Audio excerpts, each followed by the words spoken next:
السلام علیکم ورحمۃ اللہ. الحمد للہ رب العالمین الصلاۃ والسلام علی سید المرسلین وعلی آلہ واصحابہ اجمعین اما بعد. رب اشرح لی صدری ویسر لی امری واحلل عقدۃ من لسانی یفقہوا قولی.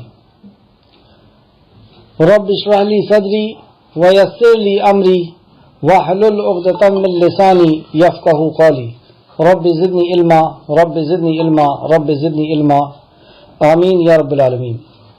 تمام تر تعریف حمد ثنا کبریائی بڑائی بزرگی اور مجد اس خالق کائنات کے لیے لائق اور زیبا ہے جو ساری کائنات کا ایک و تنہا خالق مالک مربی اور منتظم ہے. درود و سلام ہو انبیاء اکرام پر جنہیں انس اور جن کی رشد و ہدایت کے لیے مبعوث فرمایا گیا، خصوصاً نبی مکرم رحمت للعالمین امام الانبیاء محمد صلی اللہ علیہ وسلم پر. اس مختصر سے درود و سلام کے بعد معزز سامعین اکرام، سورہ یونس کی آیت نمبر 59 سے آج کلاس رہے گی. اللہ رب العزت کا بے انتہا احسان و شکر ہے کہ اللہ رب العزت نے ہمیں اپنے کلام سے جوڑا، ہمیں اپنے کلام کی محبت سے نوازا.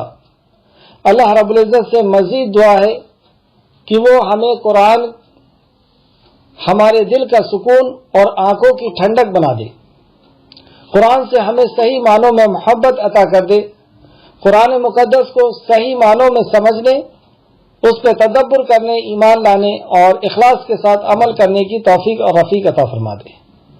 قرآن کے تعلق سے ہی ہمارے دلوں کے اندر محبت ڈال دے. قرآن کی نسبت سے ہی یعنی دین کی نسبت سے ہی ہم ایک دوسرے سے ملے اور جدا ہوں. قرآن کی نسبت سے ہی ہمارے اندر آپس میں محبت ہو.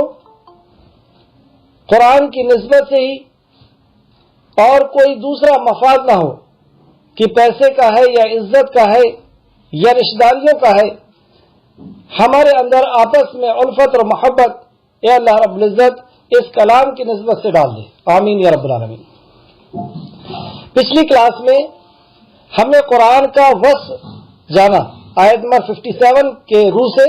سورہ یونس آیت نمبر 57 میں دیکھیے قرآن کے آنے کا مقصد کیا ہے. قرآن کے آنے کا مقصد اللہ کے پیغام سے لوگوں کی آگاہی، اس دنیا کے اندر سکون اور اطمینان کا قائم کرنا. اور سکون اور اطمینان اسی وقت قائم ہو سکتا ہے جب لوگوں کے حقوق ادا کیے جائے، جب خالق کا حق ادا کیا جائے اور مخلوق کا حق ادا کیا جائے. تو سکون اور اطمینان اللہ رب العزت کے کلام سے کس طرح آتا ہے اس کو اللہ رب العزت نے فرمایا یا ایھا الناس قد جاءکم موعظۃ. اے لوگوں، تمہارے پاس تمہارے آقا و مالک کا موعظہ آ گیا، ایک واعظ آ گیا. اور اللہ رب العزت کا واعظ جو دلوں کے اندر سکون پیدا کرتا ہے، جو دلوں کو محبوب لگتا ہے یا دلوں کو راحت پہنچاتا ہے اور اس کو اطمینان دیتا ہے، اس کو متاثر کرتا ہے، دل کو متاثر کرتا ہے. پھر اس کے بعد کیا ہوتا ہے؟ یا ایھا الناس قد جاءکم موعظۃ، یعنی دل کے اندر رقت کا پیدا کرنا.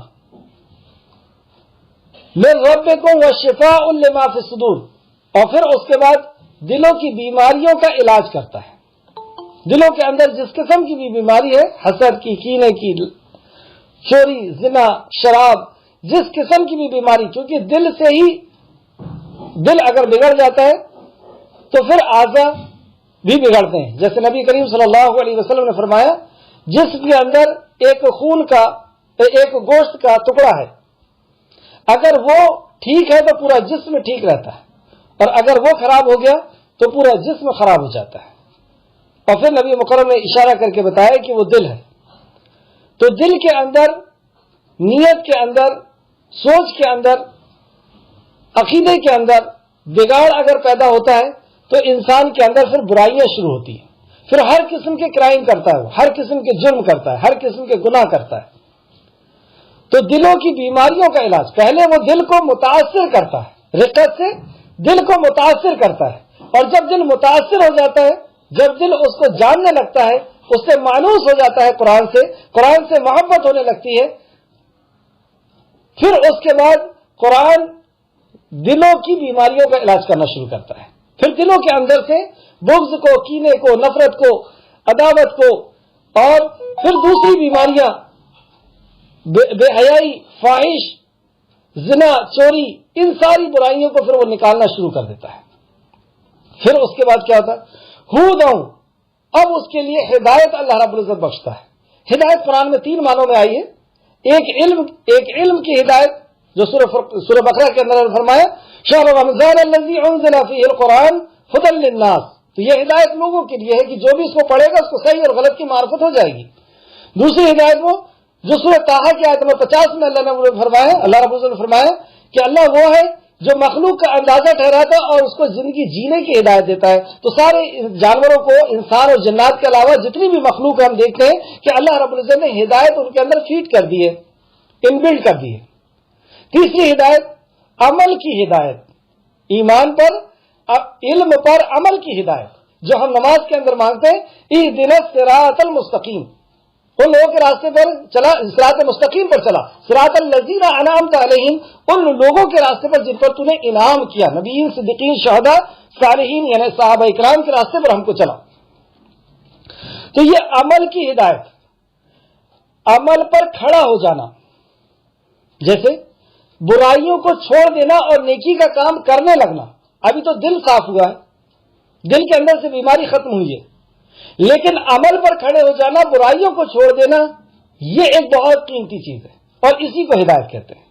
برائی کو چھوڑ دے انسان، شرک اور بدعات کو چھوڑ دے اور صحیح زندگی کے اندر آ جائے، صراط مستقیم کے اندر آ جائے، کرائم کو چھوڑ دے اور نیکی کے کام کرنا شروع کر دے، گناہ کو چھوڑ دے، نیکی کے کام کرنا شروع کر دے. یہ زندگی کا پلٹنا، یہ دل کا پلٹنا، عمل پر کھڑا کر دینا، یہ ہدایت ہے. تو پھر اس کے بعد اللہ رب العزت ہدایت دیتا ہے اور پھر فرماتا ہے وَہُدًى وَرَحْمَةٌ لِّلْمُؤْمِنِينَ، اور یہ مومنوں کے لیے رحمت ہے. رحمت سے مراد اب دنیا کے اندر سکون و اطمینان قائم ہو جائے گا، اب پیس قائم ہو جائے گا پوری دنیا کے اندر. جہاں جہاں پر اس نہج پر کام ہوگا، جیسے ہماری ذاتی زندگی پر ہوگا تو ذاتی زندگی کے اندر سکون اور اطمینان آ جائے گا، ایمان آئے گا. ایمان خوف کی ضد ہے، ایمان خوف کے اپوزٹ ہے. جب ایمان دل کے اندر آتا ہے تو خوف اور غم چلا جاتا ہے، یا خوف اور غم بھی آتے ہیں تو ایمان کے سامنے وہ اتنے ہلکے ہو جاتے ہیں کہ کتنا ہی خوف، کتنا ہی غم آئے اس کی کوئی وقت اور کوئی قیمت نہیں ہوتی، اتنا زیادہ اسٹرانگ انسان ہو جاتا ہے. جیسے آپ دیکھیں گے کہ ایک جیسی تکلیف دو لوگوں کو ہے، ایک نے سوسائڈ کر لیا اور ایک مسکراتے ہوئے گھوم رہا ہے، تکلیف دونوں کو ایک جیسی ہے. جیسے مان لیتے ہیں دونوں کے جوان لڑکے کا انتقال ہو گیا، ایک نے اس کو برداشت کر لیا انا للہ و انا الیہ راجعون کہہ کر کے، اور ایک نے سوسائڈ کر لیا کہ اب میرے پاس بچا کیا، پوری زندگی کی کمائی لڑکے کو پال پوس کر کے بڑا کیا، ایک لوتا تھا وہ مر گیا، اب اس نے بھی سوسائڈ کر لی. تو تکلیف دونوں کو ایک جیسی. یہ ہے وہ ایمان کی، جب ایمان رہتا ہے تو بڑی سے بڑی تکلیف اور بڑی سے بڑا غم اس کے سامنے کچھ بھی چیز نہیں ہوتا. اور یہی اسی نہج پر جب گھر کے اندر کام ہوگا تو گھر کے اندر سکون اطمینان، خاندان کے اندر ہوگا، رشتہ داروں کے اندر ہوگا، اور معاشرے کے اندر ہوگا، دیش کے اندر ہوگا، تو سارے دیش کے اندر سکون و اطمینان قائم ہوگا. یہ وصف، 4 وصف قرآن کے بتائے گئے. کیسے ہوگا یہ؟ اللہ کے کلام سے ہم کو پہلے جڑنا ہوگا صحیح معنوں میں، یعنی اس قرآن. آپ ایک چیز اور غور کریں، یہ وہی قرآن ہے جس نے 23 سال کے اندر پوری دنیا کے نقشے کو بدل دیا تھا، اور یہ وہی قرآن ہے جس کو ہم پڑھ رہے ہیں اور ہماری زندگی کے اندر، ہمارے معاشرے کے اندر، ہمارے خاندان کے اندر، ہمارے دیش میں کوئی فرق نہیں. جیسے اللہ فرماتا ہے، نبی مکرم فرماتے ہیں بخاری شریف کی حدیث ہے خیرکم من تعلم القرآن وعلمہ، تم میں بہتر وہ جو قرآن سیکھے اور سکھائے. تو اب آپ دیکھیں یہودی، نصرانی، سناتن مذہب والے، غیر مسلم بھائی یا سکھ، عیسائی، یہ کوئی بھی قرآن کو سیکھ نہیں رہے، سکھا نہیں رہے. قرآن کو سیکھ سکھا کون رہا ہے؟ مسلمان. اور اس کے بعد بھی یہ بہتر نہیں، تو کیا یہ حدیث غلط ہے؟ نعوذ باللہ. حدیث تو بخاری شریف کی بالکل صحیح ہے کہ تم میں بہتر وہ جو قرآن سیکھے اور سکھائے. پھر بہتر کیوں نہیں ہے؟ کیونکہ اس انداز میں نہیں سیکھ رہے سکھا رہے ہیں جس انداز میں صحابہ نے سیکھا تھا.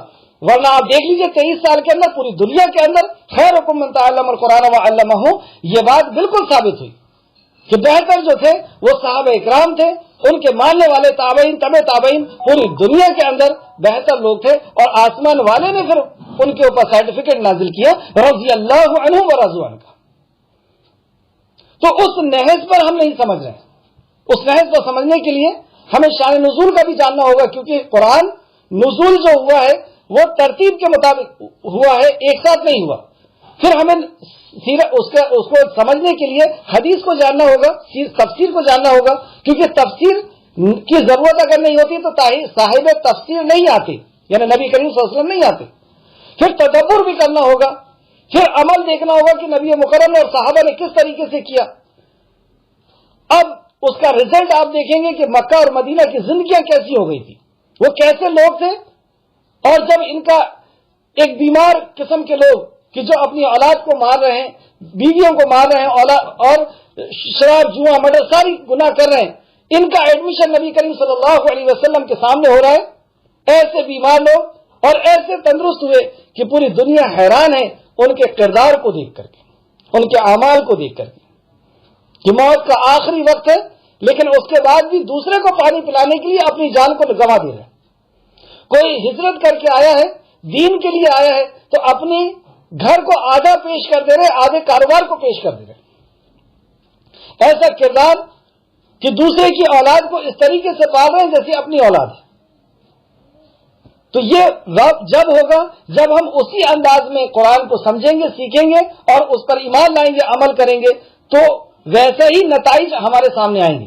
یہ وہی قرآن ہے جو 1450 سال پہلے تھا، یہ وہی احکامات ہیں، وہی مسائل ہیں. لیکن افسوس کی بات یہ ہے کہ ان کا انداز قرآن کے تعلق سے کچھ اور تھا اور آج کے مسلمانوں کا کچھ اور ہو گیا.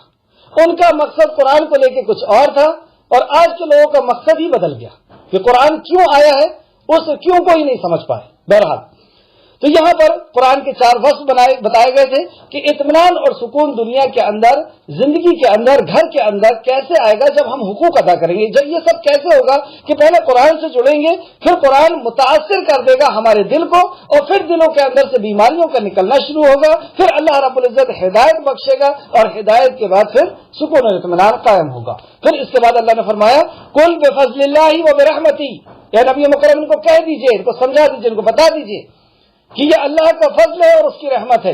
اس سے بڑا کوئی فضل نہیں، اس سے بڑی کوئی رحمت نہیں کہ اللہ رب العزت نے قرآن اور صاحب قرآن کو نازل کیا، نبی مکرم صلی اللہ علیہ وسلم کو پہنچایا اور قرآن کو پہنچایا. قرآن کے معلم، قرآن کے مفسر اور قرآن کے معلم کو پہنچایا. یہ اللہ رب العزت کا بہت بڑا کرم ہے. قل بفضل اللہ وبرحمتہ، اور اس کی رحمت ہے. فبذلک فلیفرحوا، تو تمہیں چاہیے کہ تم اسے پا کر کے خوش ہو جاؤ. اللہ کے کلام کو اور صاحب کلام کو پا کر کے تمہیں چاہیے کہ تم خوش ہو جاؤ. ہوا خیر مما یجمعون، اور تم جو جمع کرتے ہو، یہ جمع کی ہوئی چیز کب تک ہمارے ساتھ رہے گی؟ زندگی ہے جب تک رہے گی. اور اس کے بعد یہ جو جمع کر رہے ہیں ہم قرآن کا، یہ ہمارے ساتھ رہے گا جب روح پرواز ہوگی اس وقت بھی، جب قبر میں جائیں گے اس وقت بھی، جب حشر میں پہنچیں گے اس وقت بھی.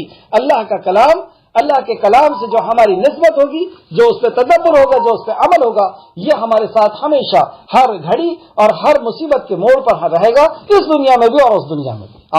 آیت نمبر 59 دیکھتے ہیں. اعوذ باللہ من الشیطان الرجیم، بسم اللہ الرحمن الرحیم. قل ارأیتم ما انزل اللہ لکم من رزق فجعلتم منہ حراما وحلالا. کہہ دیجئے بھلا دیکھو تو اللہ نے تمہارے لیے جو رزق نازل کیا، پھر تم نے اس سے کچھ حرام اور کچھ حلال کر لیا. نازل اللہ رب العزت نے کیا، اپنی مخلوق کے لیے کیا، انسان کے لیے کیا، اور تم نے اس میں سے کچھ چیز کو حلال کر لیا اور کچھ چیز کو حرام کر لیا. جیسے سورہ آل عمران کی آیت نمبر 92 94 میں ہم پڑھ کر کے آ چکے ہیں کہ یہودیوں اور نصرانیوں نے کچھ چیزیں اپنے اوپر، یہودیوں نے خاص کر کچھ چیزیں اپنے اوپر حرام کر لی تھی کہ فلاں چیز حرام ہے، فلاں حرام ہے، فلاں حرام ہے، اپنی مرضی سے۔ اس طریقے سے کفار مکہ نے یا مکہ کے مشرکوں نے سورہ انعام کی آیت نمبر 138 اور 140 کے اندر ہم پڑھ کر کے آ چکے ہیں، سورہ انعام آیت نمبر 138 میں، کہ ان لوگوں نے کچھ جانوروں کو اپنے اوپر حرام کر لیا، کان کاٹ کر کے اس کو چھوڑ دیتے تھے کہ صاحبہ کے لیے ہے اور وسیلہ کے لیے ہے، اور دوسرے جو ان کے معبودان باطل تھے ان کے نام پر یہ کان کاٹ کر کے چھوڑ دیتے تھے کہ اب اس کا گوشت حرام ہے، اب اس کے پیٹ میں جو بچہ ہے وہ ہمارے مردوں کے لیے حرام ہے، عورتوں کے لیے حلال ہے، یا اس کا دودھ مرد پی سکتے عورت نہیں۔ اس طریقے سے بہت ساری چیزیں انہوں نے خود گڑھ لی تھی۔ تو یہاں پہ اللہ نے ڈانٹتے ہوئے فرما رہا ہے کہ جو چیز اللہ رب العزت نے پیدا کی اور تمہارے لیے حلال کیا، تم اس کو حرام کرنے والے کون ہوتے ہو؟ یہ کس نے اجازت دے دی کہ تم اللہ رب العزت نے جو چیز تمہارے لیے پیدا کیا تم خود اس کو حرام کرتے ہو؟ انداز اب آپ دیکھیے اس میں کیا ہے، کہہ دیجئے بھلا دیکھو تو اللہ نے تمہارے لیے جو رزق نازل کیا ہے پھر تم نے اس میں سے کچھ حرام اور کچھ حلال ٹھہرا لیا۔ کہہ دیجئے کیا اللہ نے تمہیں یہ حکم دیا ہے؟ کیا پتہ چلا یہاں سے کہ اللہ کے حکم سے کوئی چیز حلال و حرام ہوگی؟ ہمارے قبیلائی نظام کے حساب سے، ہمارے دیش کے حساب سے، ہمارے خاندان کے حساب سے، ہماری نفس کے حساب سے، ہماری ضرورت کے حساب سے کوئی چیز حلال اور حرام نہیں ہو سکتی۔ حلال اور حرام کرنے والی ذات تو اللہ رب العزت کی ہے، اس نے اس زندگی کو بنایا ہے، اس جسم کو بنایا ہے، وہ بتائے گا ہمارے لیے کیا چیز حلال ہے اور کیا حرام ہے۔ ہم اس کی طاقت نہیں رکھتے کہ ہم اپنے طرف سے کوئی چیز کو حلال یا حرام کر لیں۔ تو یہاں پہ اللہ نے اس انداز سے کہا، کہہ دیجئے کیا اللہ نے تمہیں یہ حکم دیا ہے؟ کیا اللہ کے حکم سے ہوتا ہے؟ یا آپ دیکھیں نبی کریم صلی اللہ علیہ وسلم بھی اکثر و بیشتر لوگوں کو کہا کرتے تھے میں اس کا جواب تمہیں بعد میں دوں گا انشاءاللہ، اس کا جواب میں تمہیں کل دوں گا انشاءاللہ، اور پھر وہی آتی تھی اور اس کے بعد نبی کریم صلی اللہ علیہ وسلم بتاتے تھے کہ یہ حلال ہے یا حرام ہے۔ شراب کے تعلق سے بار بار صحابہ کی طرف سے مشورے آ رہے کہ کوئی شافی حکم آ جانا چاہیے، کوئی شافی حکم آ جانا چاہیے، لیکن نبی مکرم نے اسی طریقے سے اسٹیپ بائی اسٹیپ جیسا نازل ہوا ویسا بتایا۔ تو حلال اور حرام کا حق سوائے صرف اور صرف اللہ رب العزت کی ذات کو ہے، تاکہ تم پر جھوٹ اچھا اور جو اپنے طرف سے حلال کو حرام اور حرام کو حلال کرتا ہے تو اللہ رب العزت اس کے تعلق سے فرماتا ہے آیت نمبر 59 کے آخری حصے میں، تاکہ تم پر جھوٹ باندھتے ہو، تاکہ تم اللہ پر جھوٹ باندھتے ہو۔ یہ اللہ پر جھوٹ باندھنا ہے کیونکہ حلال اور حرام کا حق اللہ کا ہے۔ اگر ہم کہہ رہے ہیں کہ نہیں صاحب ہم ہندوستان میں رہتے ہیں اور ہندوستان میں اسلامی حکومت نہیں، اس لیے یہاں پہ بیاج کاروبار کرنا یا بینک سے بیاج لینا حلال ہے، تو یہ بات ہم نے اللہ کے اوپر جھوٹ باندھا، کیونکہ شریعت اللہ کی ہے، دین اللہ کا ہے، اس میں ہم اپنے طرف سے کوئی چیز حلال اور حرام نہیں کر سکتے۔ اگر ہم کر رہے ہیں تو گویا کہ ہم نے اللہ پر جھوٹ باندھا۔ اگر ایسا کیا تو آگے اللہ فرماتا ہے اور کیا گمان ہے، مطلب ایسا جو وہ کر رہے ہیں وہ کیا خیال کر رہے ہیں، کیا گمان ہے ان لوگوں کا کہ جو اللہ پر جھوٹ باندھتے ہیں روز قیامت کے بارے میں، ان کا کیا خیال ہے روز قیامت کے بارے میں؟ کیا انہیں یقین نہیں کہ مرنا ہے؟ کیا انہیں یقین نہیں کہ اپنے خالق کے سامنے حاضر ہونا ہے؟ پھر اللہ پوچھے گا کہ میرا حق تجھے کس نے دے دیا؟ حلال اور حرام کا حق تو اللہ کا تھا، تو نے کیسے حلال کو حرام اور حرام کو حلال کر لیا؟ اللہ اکبر، یہ کبیرہ گناہ ہے، بہت سخت گناہ ہے۔ بے شک اللہ لوگوں پر بڑے فضل والا ہے اور لیکن ان میں سے اکثر شکر نہیں کرتے۔ یہاں پہ کیا بتانا چاہ رہا اللہ؟ بے شک اللہ لوگوں پر بڑا فضل کرنے والا ہے، یہ اللہ کا فضل ہے کہ اس نے ہمارے لیے رزق نازل کیا اور بتایا کہ یہ حلال ہے یہ حرام ہے۔ تو جو اللہ نے ہمیں حلال کیا، جو اللہ نے ہمیں حرام کیا، یہ اللہ کا فضل ہے، ہم اس کو اس طریقے سے استعمال کریں۔ تو اللہ فرماتا ہے بے شک اللہ لوگوں پر بڑے فضل والا ہے اور لیکن ان میں کے اکثر شکر نہیں کرتے۔ تو یہ جو اللہ نے فضل کیا ہے، جو رزق ہم کو دیا ہے، جو زندگی گزارنے کی چیزیں دیا ہے یا جو کھانے پینے کی چیزیں دیا ہے، یہ اللہ رب العزت کا فضل ہے۔ اور یہ دے کر کے ہمارا رب ہم سے کیا چاہتا ہے؟ سبحان اللہ، کیا چاہتا ہے؟ اس قدر نعمتیں دے دیا کہ جن نعمتوں کو نہ ہم دیکھ سکتے ہیں، نہ گن سکتے ہیں، نہ جان سکتے ہیں، اس قدر نعمتوں کو دینے کے بعد ہمارا خالق اور مالک ہم سے کیا چاہتا ہے؟ یہ اس آیت میں اللہ فرماتا ہے بس تم شکر کرو کہ اللہ تو نے مجھے عطا کیا ہے۔ یہ شکر کسی اور کے لیے نہ ہو کہ میری ڈگری کی وجہ سے ملا، میری صلاحیت کی وجہ سے ملا، میری طاقت کی وجہ سے ملا، میرے دیوی کی وجہ سے ملا، میرے دیوتا کی وجہ سے ملا، میرے پیر کی وجہ سے ملا، میرے فقیر کی وجہ سے ملا۔ تو یہ نعمت اللہ کی دی ہوئی ہے، اور اللہ صرف اتنا چاہتا ہے، اس نعمت کا بدلہ صرف اتنا ہے کہ تم الحمدللہ کہہ دو، اللہ تیرا شکر ہے کہہ دو۔ بے شک اللہ لوگوں پر بڑے فضل والا ہے، یعنی ساری نعمتیں اس نے دی ہے، یہ فضل ہے اس کا، اور لیکن ان میں سے اکثر شکر نہیں کرتے۔ تو اللہ کیا چاہتا ہے کہ یہ نعمت پانے کے بعد ہم شکر کریں۔ اللہ تو سے دعا ہے کہ اللہ ہمیں شکر گزار دل عطا فرما دے، آمین۔ آیت نمبر 91، اور ذکر کرنے والی زبان عطا فرما دے اور شکر کرنے والا دل عطا فرما دے، آمین۔ آیت نمبر 61، اور اے نبی کریم صلی اللہ علیہ وسلم آپ جس حال میں بھی ہوتے ہیں اور اللہ کے طرف سے قرآن میں سے جو کچھ بھی پڑھتے ہیں، دو کیفیتیں ہم بتائیے۔ اے نبی مکرم آپ جس حال میں بھی ہوتے ہیں اور ان حال کے اندر جو اصل کام کرتے ہیں، جس مقصد پر آپ کو جو مقصد آپ پورا کرتے ہیں، یعنی قرآن میں سے جو کچھ بھی پڑھتے ہیں، اور پھر اس کے بعد عام لوگوں کا ذکر، یہاں خاص ذکر نبی مکرم کا، اب عام لوگوں کا، تم لوگ جو بھی عمل کرتے ہو، اب یہ عام لوگوں کا ذکر کہ تم لوگ جو بھی عمل کرتے ہو، ہم اس وقت ہم تمہیں دیکھ رہے ہوتے ہیں، اس وقت ہم تمہیں دیکھ رہے ہوتے ہیں۔ سبحان اللہ، ہمارا رب ہمیں اس وقت دیکھ رہا ہوتا ہے جب تم اس میں مشغول ہوتے ہو، جب تم اس میں اپنے دھن سے، جیسے کہتے ہیں کہ آپ ایک آدمی اپنے دھن سے کسی کام میں لگا ہوا تھا، تو کوئی کسی میں بھی لگا ہوا ہے اور نبی مکرم اپنے عظیم کام کو کر رہے ہیں، یعنی قرآن مقدس کو لوگوں کو سنا رہے ہیں، سمجھا رہے ہیں، سکھا رہے ہیں، قرآن کی تلاوت میں مشغول ہیں، اور ہم لوگ کوئی بھی کام کر رہے ہیں، اللہ رب العزت فرماتا ہے کہ ہم اس وقت تمہیں دیکھ رہے ہوتے ہیں۔ یہ یقین کا ہو جانا احسان کہلاتا ہے، یعنی جیسے یہاں پہ بتایا گیا کہ اللہ ہمیں دیکھ رہا ہے، لیکن جس وقت ہمیں یہ یقین ہو جائے گا کہ واقعی اللہ ہمیں دیکھ رہا ہے، تو اس کیفیت کو احسان کہتے ہیں۔ اور ادھیاتم کی دین کے اندر یہ سب سے اونچی اسٹیپ ہے۔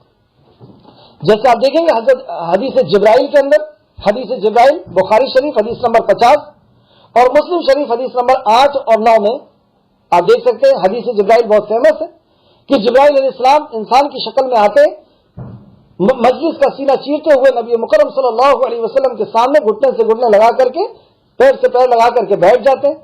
صحابہ فرماتے ہیں کہ یہ آپ نے اس لیے کیا، محدث فرماتے ہیں کہ آپ نے یہ اس لیے کیا کہ پوری مجلس کا رخ جو ہے اور دھیان اب یہاں پہ آکرشت ہو جائے کہ یہ کون شخص ہے۔ ہوتا تو یہ ہے کہ جس کو جہاں جگہ مل جاتی ہے وہ وہاں آ کے بیٹھ جاتے ہیں، لیکن یہ مجلس کا سینہ چیرتے ہوئے اتنی دلیری کے ساتھ سامنے جا رہے ہیں اور اس طریقے سے بیٹھ گئے کہ گھٹنے سے گھٹنے لگا کر کے اور پیر کے اوپر ہاتھ رکھ کر کے بیٹھ گئے۔ مطلب کوئی خاص شخص ہے اور کوئی خاص بات ہونی ہے، کوئی پہچان نہیں رہے کہ یہ جبرائیل ہے، کیونکہ انسان کی شکل میں آئے۔ سوال کرتے ہیں اسلام کیا ہے، ایمان کیا ہے اور احسان کیا ہے؟ جانتے ہیں ہم کہ ایمان کے اندر ہم آتے ہیں، پھر اسلام کو ہم فالو کرتے ہیں، اسلام پر ہم عمل کرتے ہیں، اور اس کے بعد جو تیسری اسٹیپ ہے، جو تیسری درجہ ہے اس انسان کا اللہ رب العزت سے قربت کا، پہلا تو ایمان لایا، اب وہ اسلام پر عمل کر رہا ہے، اب اس کے بعد اس کے اندر احسان آتا ہے۔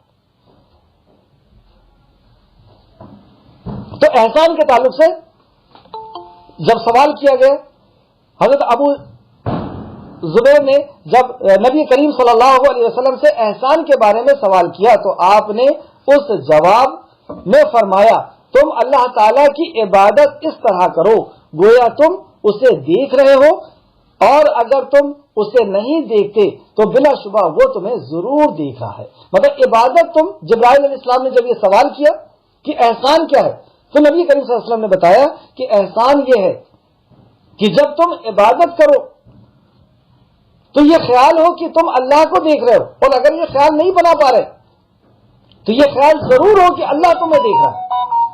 تو ہم صبح سے لے کر کے شام تک اللہ کے حکموں سے جو جو کام کر رہے ہیں وہ اللہ کی عبادت ہے.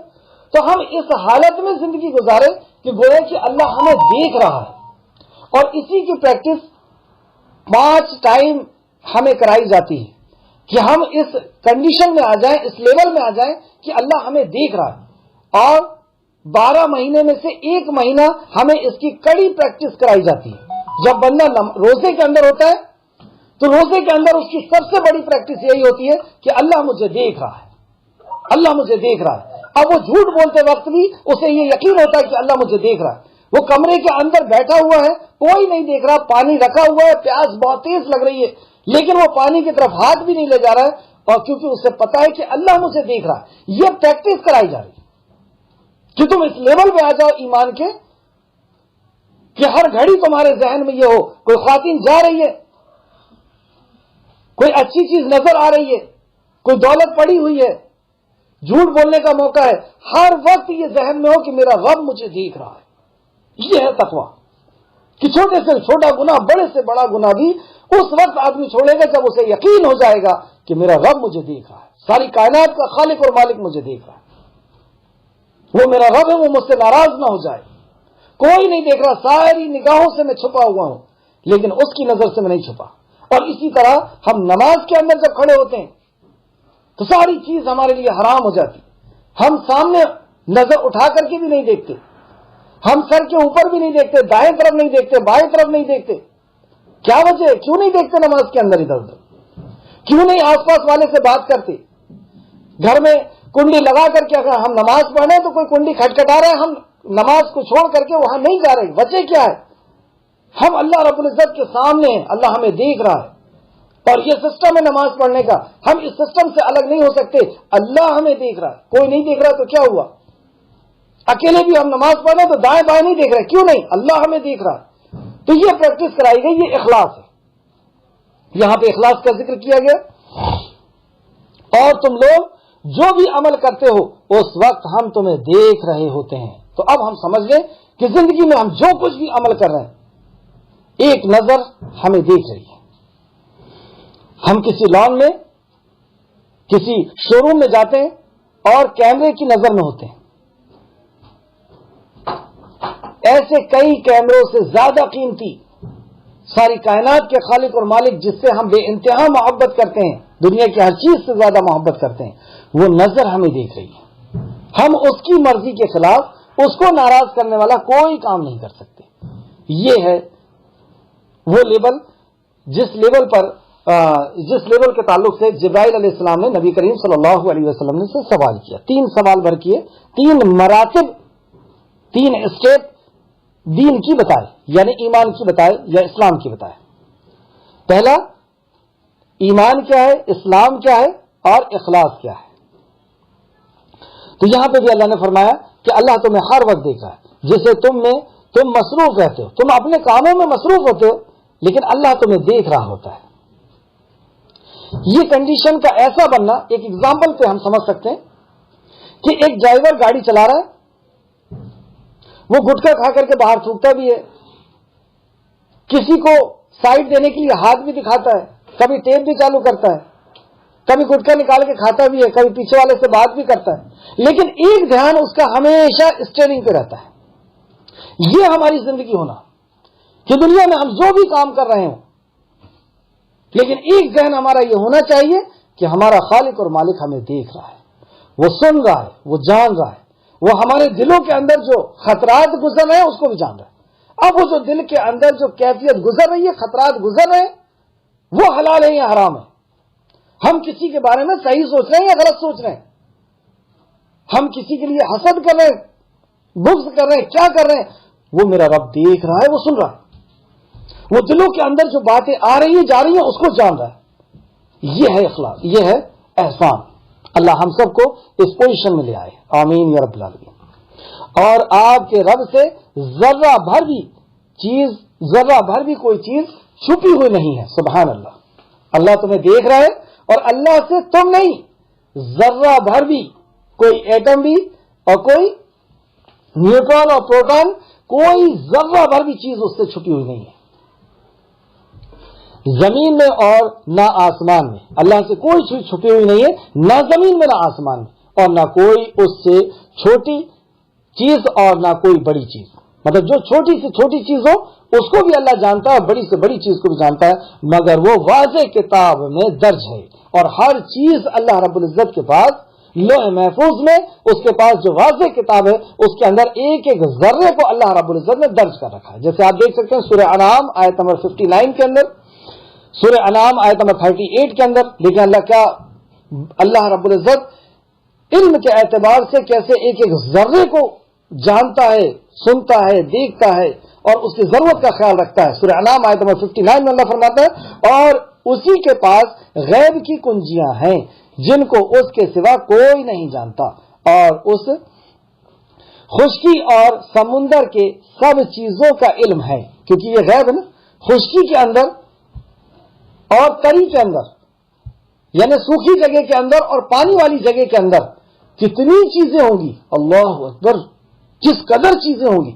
لیکن اللہ فرماتا ہے یہ غیب ہے، اور یہ غیب میں جانتا ہوں، کوئی اور نہیں جان سکتا. واقعی کون جان سکتا ہے اس بات کو کہ سمندر کی تہہ کے اندر، پانی کے اندر کتنی مخلوقیں ہیں، اور فضا کے اندر کتنی ہیں، اور کتنے سٹارز ہیں، کتنے سورج ہیں، اور کتنے ستارے ہیں، اور کتنی گیلیکسیاں ہیں، اور ان گیلیکسیوں کے اندر کتنی جانیں ہیں، کہاں کیا اللہ رب العزت نے بسا کے رکھا ہے اللہ بہتر جانتا ہے. اور آسمان کے اوپر کتنے فرشتے اور کون کون سی کیا چیز اللہ نے بنائی ہے، یہ اور کتنی مخلوق ہے، یہ اللہ ہی بہتر جانتا ہے. یہ غیب ہے. اللہ فرماتا ہے اور خشکی اور سمندر کی سب چیزوں کے علم ہے، اور کوئی پتا نہیں جھڑتا مگر وہ اس کو جانتا ہے. واقعی آپ دیکھیں، جو دنیا کو جانتا ہے وہی دنیا کو چلا سکتا ہے. ہم گھر کو جانتے ہیں، اپنے جسم کے بارے میں جانتے ہیں، ہم جسم کو اس طریقے سے اس کی حفاظت کرتے ہیں، اس کی دیکھ ریکھ کرتے ہیں، اس کی ضرورت کو پوری کرتے ہیں. تو یہ دنیا کی ضرورت کو جو جانتا ہے وہی دنیا کی ضرورت کو پوری کر سکتا ہے، اور وہ سوائے خالق کائنات کے اور کوئی نہیں ہو سکتا، وہ رب کے کوئی اور نہیں ہو سکتا. تو وہ جانتا ہے کہ جو پتا گرتا ہے اور زمین کے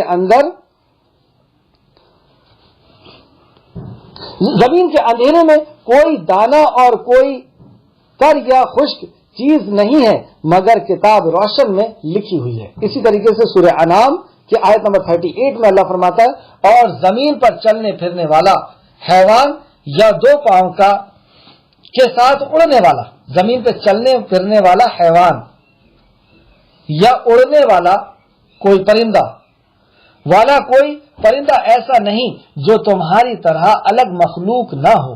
یہاں پہ اللہ نے اس کو الگ الگ مخلوق کہا. سورہ ہود آیت نمبر 6 کے اندر اللہ فرماتا ہے اور زمین پر کوئی چلنے پھرنے والا نہیں مگر اس کا رزق اللہ کے ذمے ہے. اب آپ دیکھیں اتنی چھوٹی چھوٹی مخلوق، چیونٹی کی جیسی اور چیونٹی سے کئی کئی گنا چھوٹی مخلوق جو ہمیں نظر بھی نہیں آتی عام آنکھوں سے، اس کو مائکروسکوپ سے دیکھا جاتا ہے، اس کا رزق بھی اللہ فرماتا ہے کہ اللہ کے ذمے ہے. اللہ اس کا رزق پہنچاتا ہے، اور ویل مچھلی جیسی بھی بڑی مخلوق اللہ رب العزت اس کا بھی رزق پہنچاتا ہے. تو کیا ہمارا رزق ہماری طاقت کے اندر، ہماری صلاحیت کے اندر، ہماری کوشش کے اندر ہے؟ ہمیں کام کرنا ہے. رزق کا دینے والا تو اللہ رب العزت ہے. اللہ ایسا ایمان ہم سب کا بنا دے، آمین رب العالمین. آیت نمبر 62 الا ان اولیاء اللہ لا خوف علیہم ولا هم يحزنون.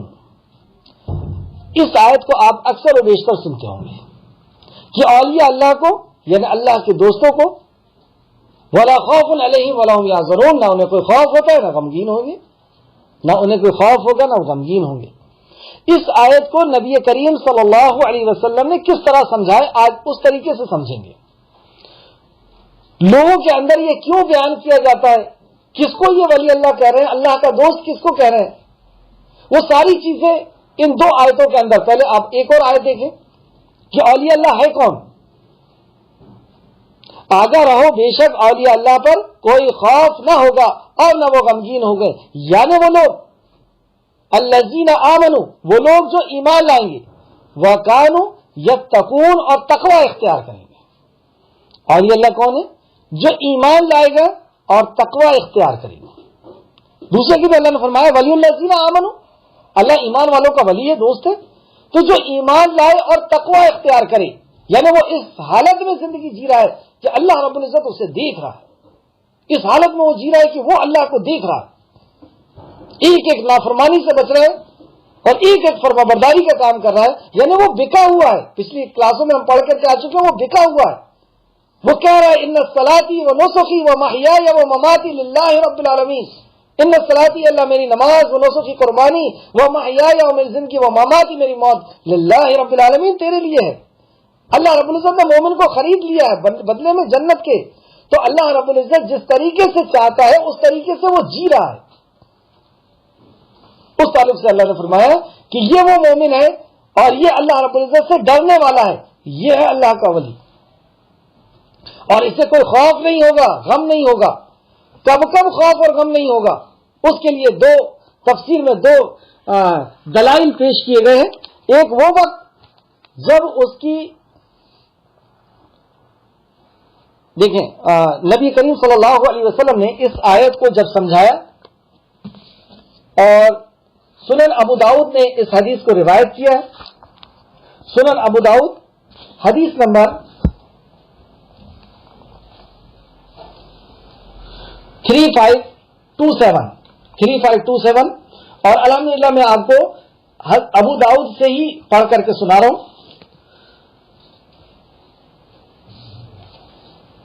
حضرت عمر بن خطاب رضی اللہ عنہ نے بیان کیا کہ نبی کریم صلی اللہ علیہ وسلم نے فرمایا اللہ تعالیٰ کے بندوں میں کچھ لوگ ایسے بھی ہوں گے جو نبی نہیں ہوں گے نہ شہید ہوں گے.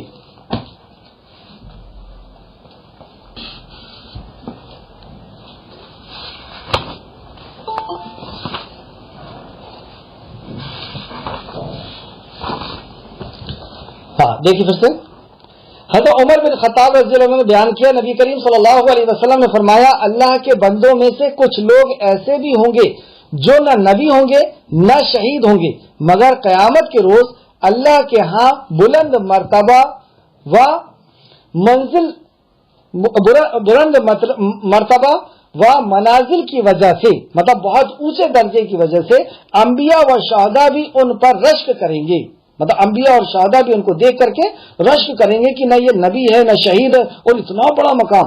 صحابہ نے عرض کیا، جب نبی مکرم نے یہ بتایا تو صحابہ نے عرض کیا اے اللہ کے رسول صلی اللہ علیہ وسلم ہمیں بتائیں وہ کون لوگ ہوں گے. آپ نے فرمایا یہ وہ لوگ ہوں گے جو آپس میں اللہ کی کتاب کے بنا پر محبت کرتے تھے، حالانکہ ان کا آپس میں کوئی رشتہ ناتا یا مالی لین دین نہیں تھا. سبحان اللہ. یہ آپس میں محبت اور الفت کیوں کرتے تھے؟ یہ اللہ کی کتاب کی نسبت سے، اللہ کی وحی کے، اللہ کے دین کے اور دین کے اوپر چلنے کے اعتبار سے، یعنی ان کا دینی رشتہ تھا. دنیاوی پیسے کا کوئی لین دین، عزت کا کوئی لین دین اور رشتہ داری، ان کا خونی تعلق کچھ نہیں تھا. لیکن یہ آپس میں ایک دوسرے سے الفت اور محبت کیوں کرتے تھے؟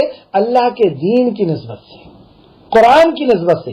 تو اللہ پھر نبی مکرم فرماتے ہیں اللہ کی قسم ان کے چہرے نور ہوں گے. سبحان اللہ. اللہ کی قسم. کون کھا رہا ہے قسم؟ نبی کریم صلی اللہ علیہ وسلم کی. یقین کر لو کہ تمہاری دوستی اور تمہارے آپسی تعلقات کا جو مرکز ہے وہ اللہ کا دین ہونا چاہیے، اللہ کا کلام ہونا چاہیے. ہمارا کیا ہوتا ہے؟ ہم کسی سے بھی وقت کسی کو دیتے ہیں، کسی سے دوستی کرتے ہیں، کسی سے محبت کرتے ہیں، کسی سے تعلقات رکھتے ہیں، تو یا تو رشتہ داری ہوتی ہے اس وجہ سے، یا پھر پیسے کا کوئی لین دین ہے، یا عزت کا کوئی لین دین ہے، تبھی ہم اس کے ساتھ تعلقات رکھ رہے ہیں. لیکن یہ لوگ ولی نہیں ہیں. ولی کے تعلق سے جب پوچھا گیا اور ولی کی آیت کو جب نبی کریم صلی اللہ علیہ وسلم فرما رہے ہیں، سمجھا رہے ہیں، تو یہ حدیث بیان کر رہے ہیں کہ اللہ کی قسم ان کے چہرے نور ہوں گے اور وہ لوگ نور پر ہوں گے، یعنی نور کے ممبر پر وہ لوگ بیٹھے ہوں گے. سبحان اللہ. جب لوگ خوف زدہ ہوں گے حشر کے میدان میں، جب لوگ خوف زدہ ہوں گے تو انہیں کوئی خوف نہ ہوگا. سبحان اللہ. اس حشر کے میدان کے خوف سے اگر بچنا ہے تو آج ہماری محبت اور دوستی، رشتہ داری، یہ ساری چیز کا جو مرکز ہے وہ اللہ رب العزت کا دین ہونا چاہیے. تو انہیں کوئی خوف نہ ہوگا جب لوگ غمگین اور پریشان ہوں گے، مطلب اس وقت انہیں کوئی خوف نہ ہوگا جب لوگ غمگین و پریشان ہوں گے، تو انہیں کوئی غم اور پریشانی نہ ہوگی، انہیں کوئی غم اور پریشانی نہ ہوگی۔ آپ صلی اللہ علیہ وسلم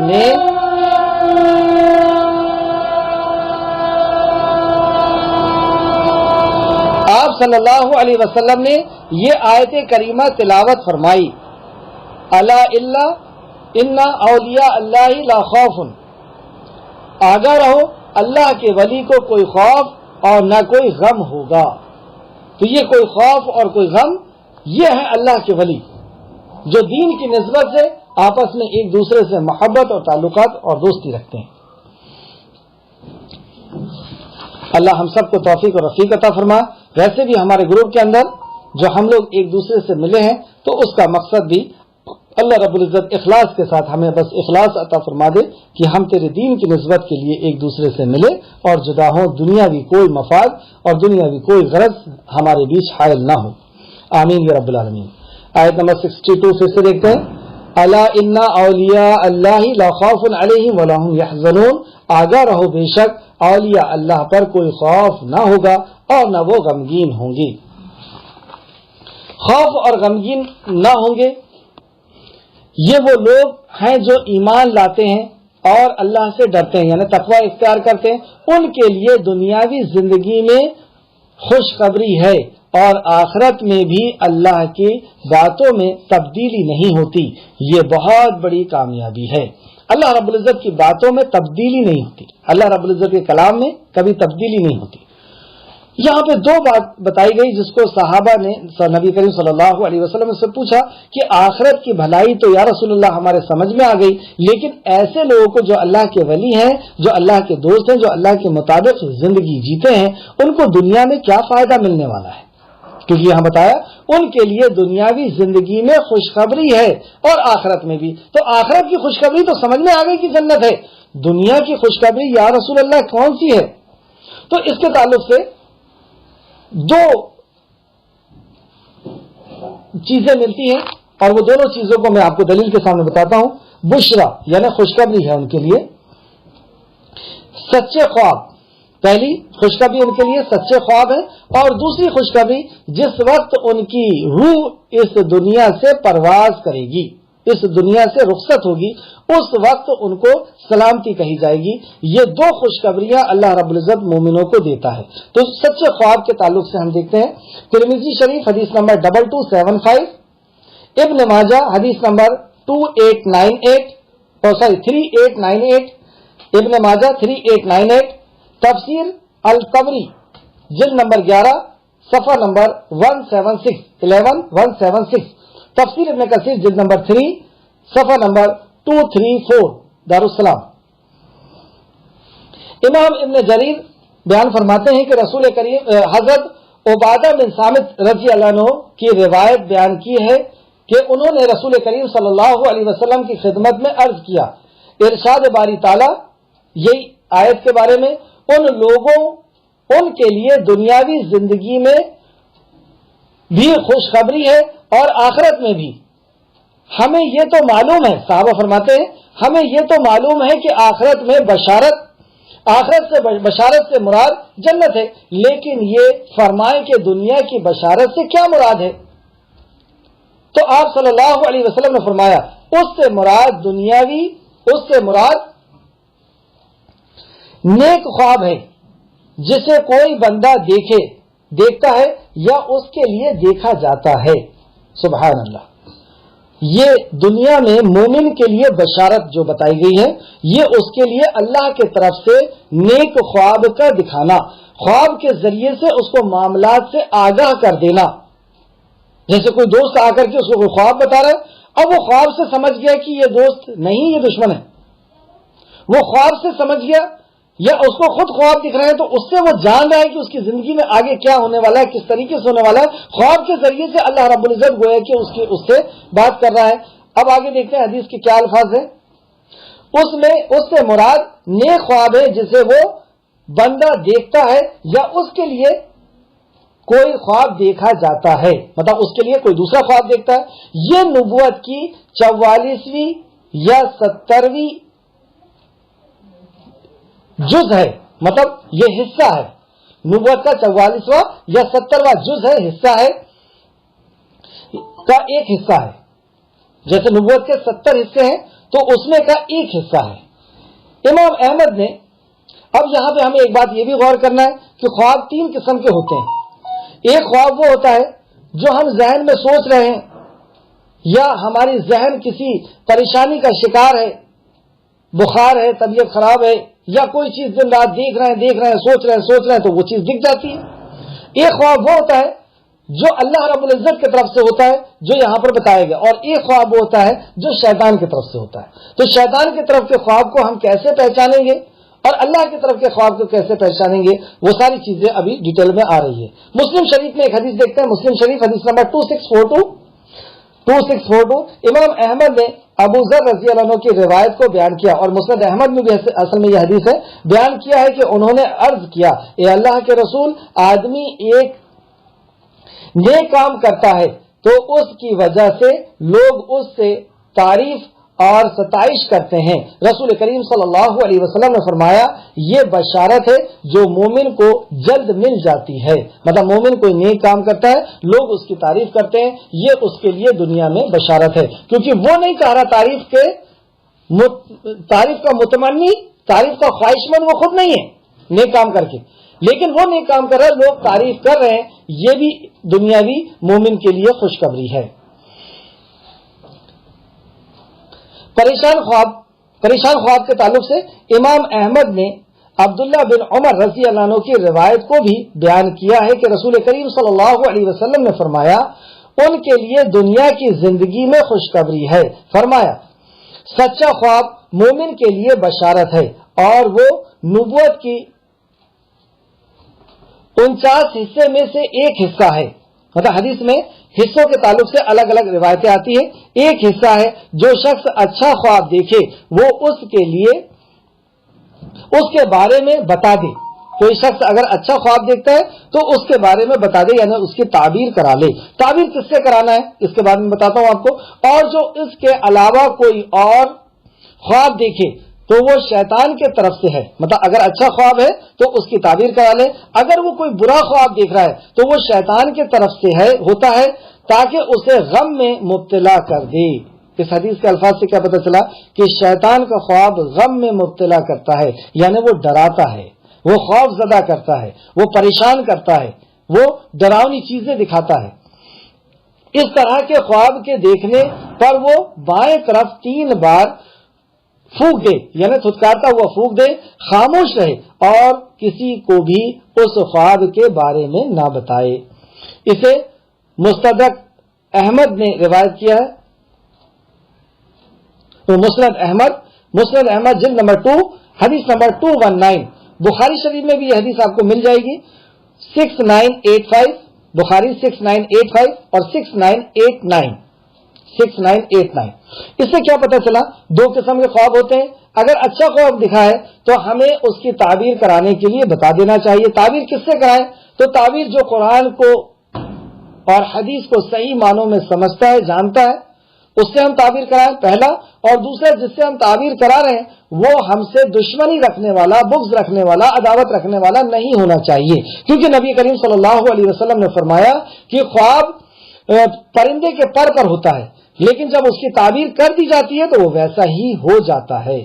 اس لیے ہم تعبیر کرانے کے پہلے بہت اچھی طریقے سے سوچے سمجھے، پہلے خود کوشش کریں کہ اس کا معنی مطلب قرآن سے اور حدیث سے کس طرح نکلتا ہے.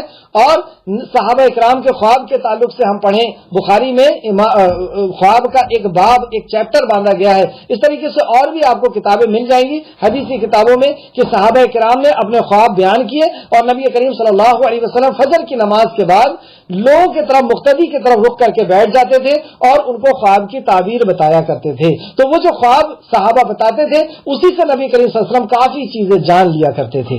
بہرحال تو خواب کی تعبیر اس سے پوچھیں جو دین کا بہت اچھا علم رکھنے والا، قرآن اور حدیث کا علم رکھنے والا، یا خود اس کے بارے میں سوچیں، اس کے بارے میں غور و فکر کریں، تو انشاءاللہ تعالی ہمیں خود بھی خواب کی تعبیر کچھ دنوں میں سمجھ میں آ جاتی ہے۔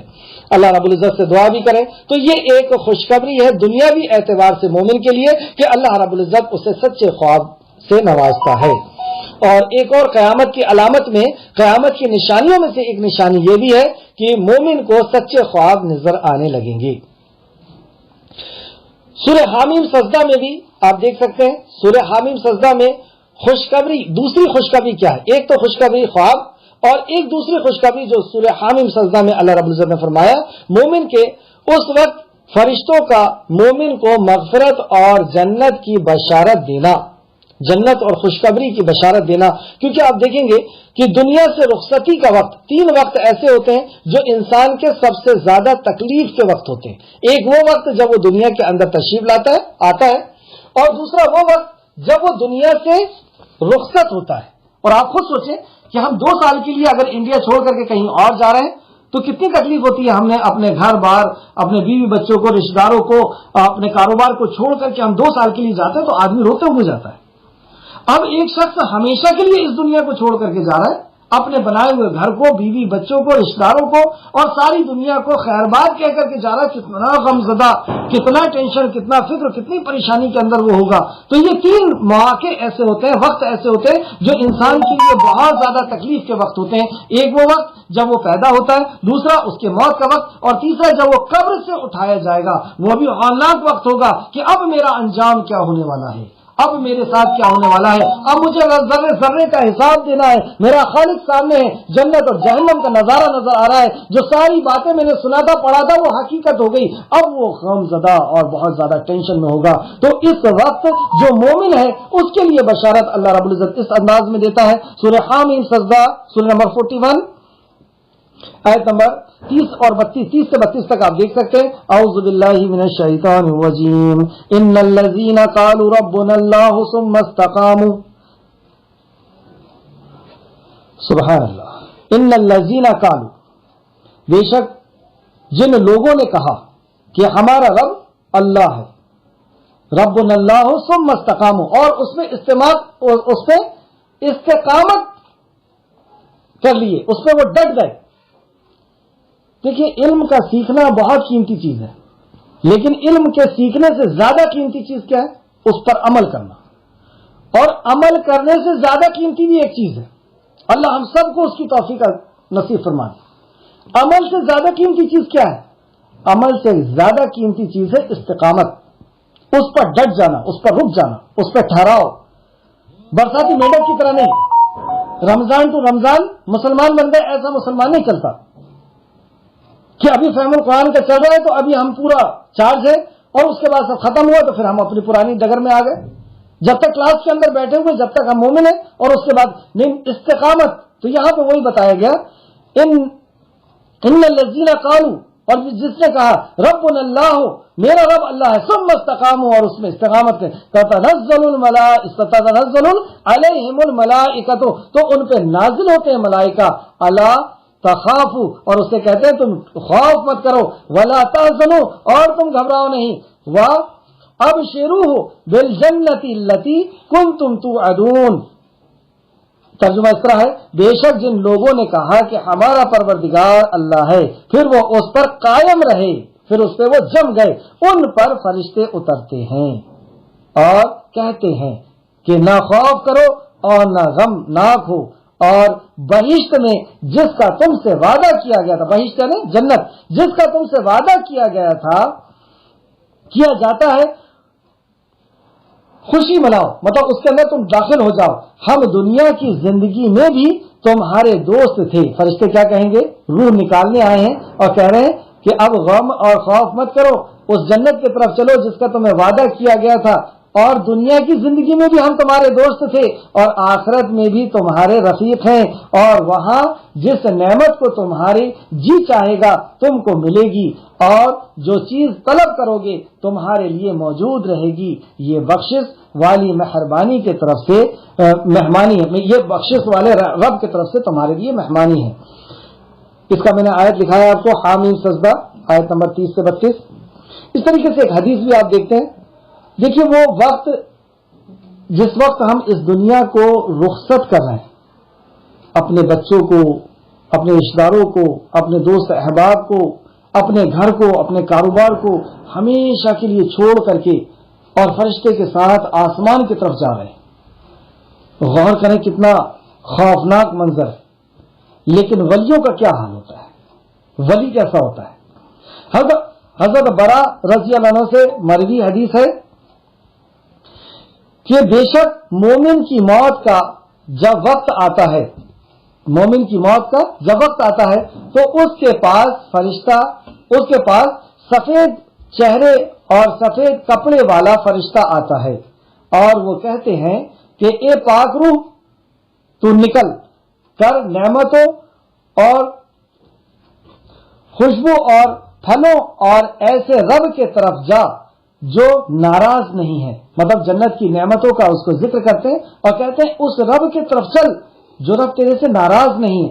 تو روح اس کے منہ سے اس طرح نکل جاتی ہے، مطلب روح جسم سے اس طرح نکلتی ہے جس طرح مشکیزے میں سے پانی کا قطرہ نکلتا ہے. جب ہم وضو کرتے ہیں اور پانی کو ترچھا کرتے ہیں تو کس طریقے سے آسانی سے نکل جاتا ہے، اس طریقے سے آسانی سے وہ روح نکلتی ہے اور فرشتے کے ہاتھ میں چلے جاتی ہے. پھر دوسرا فرشتہ آتا ہے اور اس روح کو لیتا ہے، اس کو جنت کا لباس پہناتا ہے، یعنی جنت کا کفن پہناتا ہے اور اس میں سے ایسی خوشبو رونما ہوتی ہے، ایسی خوشبو نکلتی ہے جو خوشبو سارے فرشتے اور سارے لوگ سنتے ہیں اور پھر وہ استقبال کرتے ہوئے جنت کی طرف پہنچتی ہے.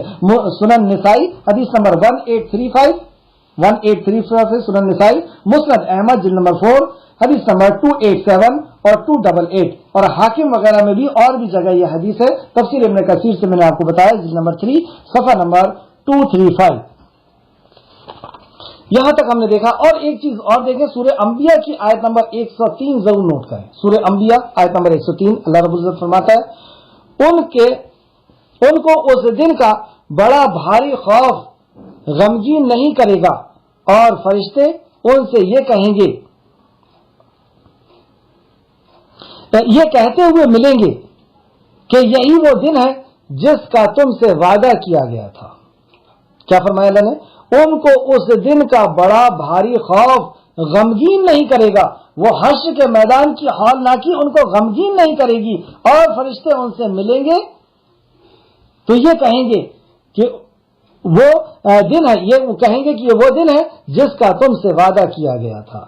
اور اسی طریقے سے سورہ حدید آیت نمبر 12 بھی آپ نوٹ کریں.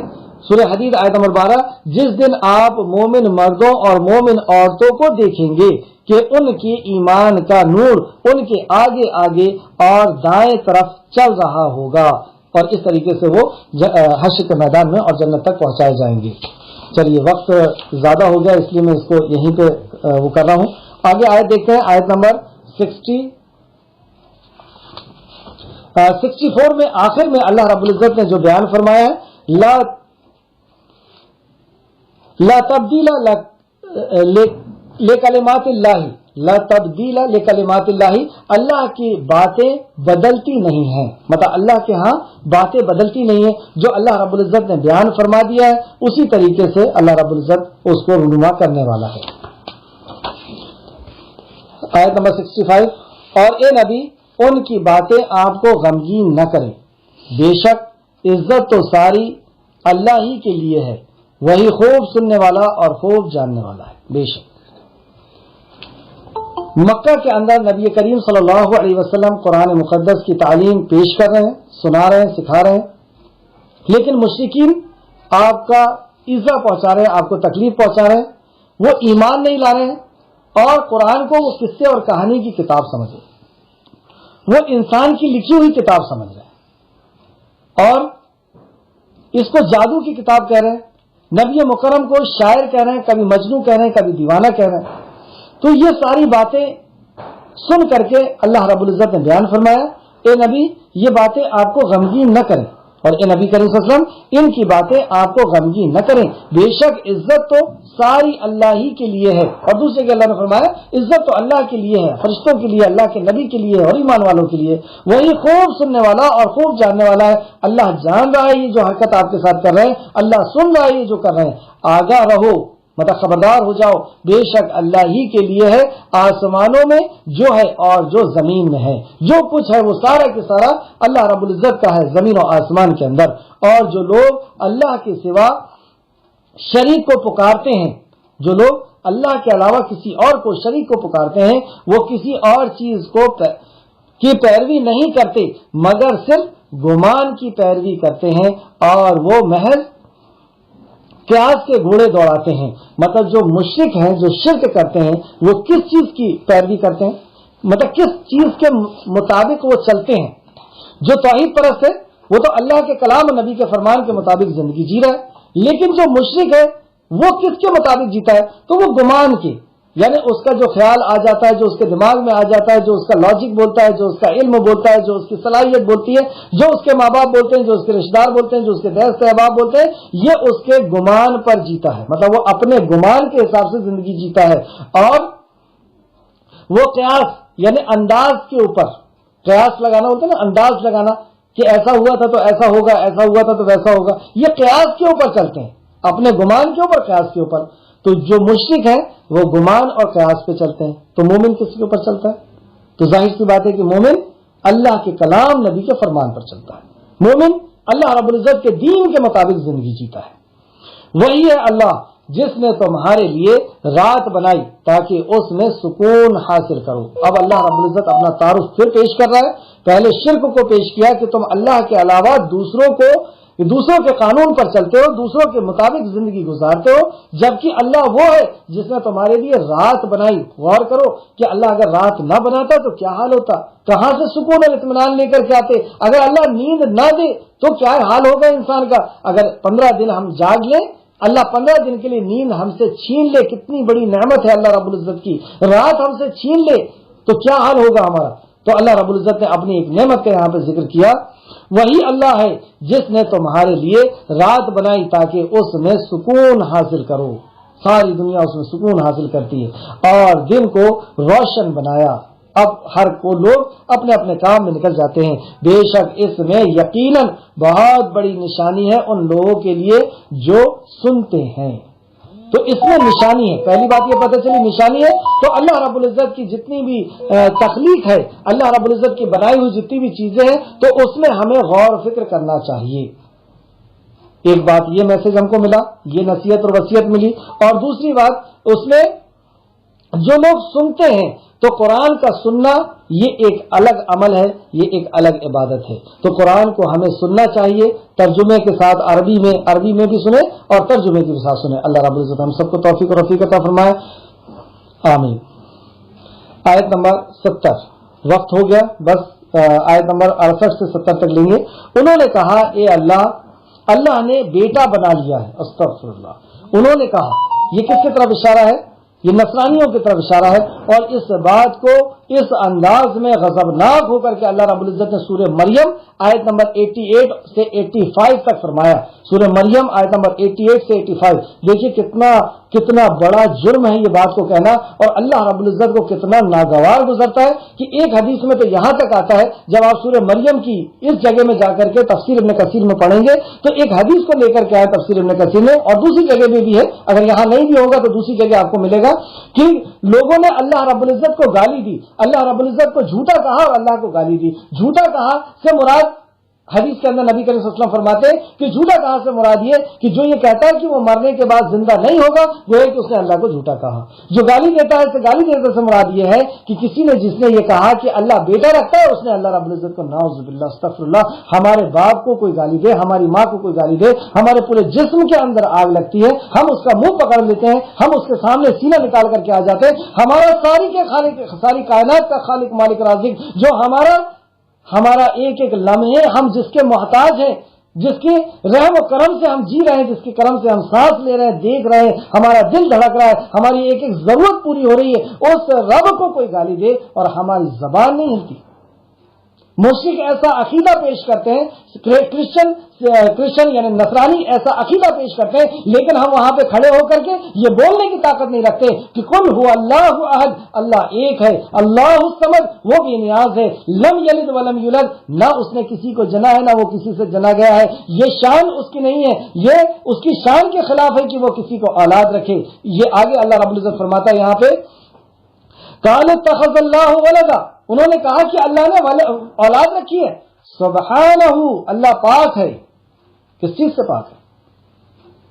یہ عیب ہے، اصل میں اولاد رکھنا ایک عیب ہے جو ہمارے لیے ہے کہ ہمیں بڑھاپے کا سہارا چاہیے، ہمیں ونش چلانے کے لیے نام چاہیے، ہمارا ونش چلانے کے لیے، جنریشن چلانے کے لیے ہمیں اولاد چاہیے۔ اللہ رب العزت اس عیب سے پاک ہے، نہ اسے بڑھاپا ہے اور نہ اسے اولاد اور نسل کو چلانا ہے۔ اللہ رب العزت احد ہے، وہ ایک ہے، یہی تو اس کی شان ہے۔ تو اللہ نے فرمایا کہ سبحانہ، وہ پاک ہے، هو الغنی، اور وہ غنی ہے، اللہ اکبر، وہ بے پرواہ ہے، وہ غنی ہے، اس کے لیے ہے جو کچھ آسمانوں میں اور جو کچھ زمین میں ہے۔ تو بہرحال میں یہ بتا رہا تھا آپ کو کہ سورہ مریم کے اندر اللہ رب العزت نے آیت نمبر 88 کے اندر یہ فرمایا کہ یہ جب یہ کہتے ہیں کہ اللہ نے اولاد رکھا ہے، جب یہ شرک کرتے ہیں تو آسمان کو اگر اللہ نہ تھامے تو آسمان پھٹ پڑے، زمین سخت ہو جائے اور انہیں دھسا دے اور پہاڑ ریزہ ریزہ ہو کر کے گر پڑے۔ مطلب اس چیز سے مخلوق اتنی متاثر ہوتی ہے، شرک سے اس قدر ناراض ہوتی ہے، اور بھی ابھی وقت نہیں ہے، نہیں تو میں بتاتا آپ کو کہ مخلوق کس قدر ناراض ہوتی ہے شرک سے، کہ اللہ رب العزت کی ذات کے ساتھ شرک کیا جا رہا ہے، اللہ کا حق اللہ کی مخلوق کو دیا جا رہا ہے، اور ایسی چیزوں کو اللہ کہا جا رہا ہے، اللہ اکبر۔ مطلب آدمی کو بولنے میں اور سوچنے میں بھی شرم نہیں آتی کہ جو ساری کائنات کا خالق اور مالک اور رازق ہے، اس کو ایک جانور، اس کو ایک پتھر یا اس کو ایک مردہ یا ایک انسان کو کہہ رہے ہیں کہ یہ ہے دنیا کا بنانے چلانے والا، یہ اولاد کا دینے والا، یہ حاجت روا مشکل کشا، یہ ہماری برائیوں کو دور کرنے والا، عیسائیوں کو لانے والا، بیماری کو اس سے ٹھیک کرنے والا۔ استغفر اللہ۔ تو یہ شرک ہے، اور شرک اللہ رب العزت کو اتنا ناگوار، اللہ ہی کو نہیں اللہ کی مخلوق کو بھی اس قدر ناگوار گزرتا ہے۔ اور جب جہنم پھٹ پڑے گی، تکاد تمیز من الغیظ، جب جہنم پھٹ پڑے گی اور جب جہنم چیخے گی اور چلائے گی اور غضبناک ہوگی، کیوں؟ انہی مشرکوں کو دیکھ کر کے، اور حشر کے میدان سے ان کو لقمہ بنا کر کے، جیسے دانہ چگتی ہے مرغی، اس طریقے سے جہنم ان کو چگ کر کے اور جہنم کے اندر لے کر کے چلی جائے گی۔ وہ ایسا ہولناک منظر ہوگا کہ جس کو دیکھ کر کے انبیاء بھی تھرا جائیں گے۔ تو اللہ رب العزت نے یہاں پہ فرمایا، انہوں نے کہا کہ اللہ نے بیٹا رکھا ہے، وہ پاک ہے، وہ بے پرواہ ہے، اس کے لیے ہے جو کچھ آسمانوں میں اور جو کچھ زمین میں ہے، تمہارے پاس اس کی بات کوئی دلیل نہیں، تمہارے پاس اس بات کی کوئی دلیل نہیں، کوئی ثبوت نہیں، کیا تم اللہ پر وہ بات کہتے ہو جو تم جانتے نہیں؟ اے نبی کریم صلی اللہ علیہ وسلم کہہ دیجئے، بلا شبہ جو لوگ اللہ پر جھوٹ باندھتے ہیں وہ فلاح نہیں پائیں گے۔ جو لوگ، بات اسی آیت سے شروع ہوئی تھی، اللہ کے اوپر جھوٹ باندھنا، کہ اللہ رب العزت نے جو حلال کیا اس کو حرام کر دینا، یا اللہ رب العزت جو اللہ نے نہیں کہا وہ بات اللہ رب العزت کی طرف منسوخ کرنا۔ تو یہ لوگ جو جھوٹ باندھتے ہیں یہ دنیا اور آخرت دونوں میں برباد ہونے والے ہیں۔ دنیا میں فائدہ اٹھا لیں، اگر اللہ رب العزت نے مہلت دیا ہے تو دنیا میں فائدہ اٹھا لیں، پھر انہیں ہماری ہی طرف لوٹنا ہے، پھر ان کے کفر کی کرنے کی وجہ سے ہم انہیں شدید عذاب کا مزہ چکھائیں گے۔ ان کے کفر کرنے، ان کے انکار کرنے، اللہ کے کلام اور نبی کے فرمان کا انکار، اللہ کی توحید کا انکار، اللہ کی وحدانیت کا انکار، اللہ کے ایک رب ہونے کا انکار، اللہ کے ایک معبود ہونے کا انکار، اللہ کے اسماء الحسنی کے یکتا ہونے کا انکار، اللہ رب العزت کی ذات کا یکتا ہونے کے، ایک ہونے کا انکار، یہ جو انکار ہے ہم اس کا سخت ترین سزا ان کو دیں گے۔ یہاں پر آیت نمبر 70 پہ ہم اپنی بات کو ختم کرتے ہیں۔ اللہ رب العزت سے دعا ہے کہ اللہ رب العزت جو کچھ بھی ہم نے پڑھے ہیں اس میں مزید پھر سے اس پہ غور و فکر کرنے، اس پہ تدبر کرنے، اس کی تفسیر کو جاننے اور اس پر ایمان لانے، عمل کرنے کی توفیق اور رفیق عطا فرما، عمل کے ساتھ اسے لوگوں تک اخلاص کے ساتھ پہنچانے کی توفیق اور رفیق عطا فرما۔ جب تک زندہ رکھ ایمان اور اخلاص کے ساتھ اے خالق کائنات ہمیں زندہ رکھ، اور جب ہمارا خاتمہ ہو تو تیری محبت کا دل میں تیری محبت کا بھرا ہوا دل لے کر کے ہم تیرے حضور حاضر ہوں، اس حالت میں ہماری روح کو پرواز کر۔ آمین یا رب العالمین۔ السلام علیکم ورحمۃ اللہ وبرکاتہ۔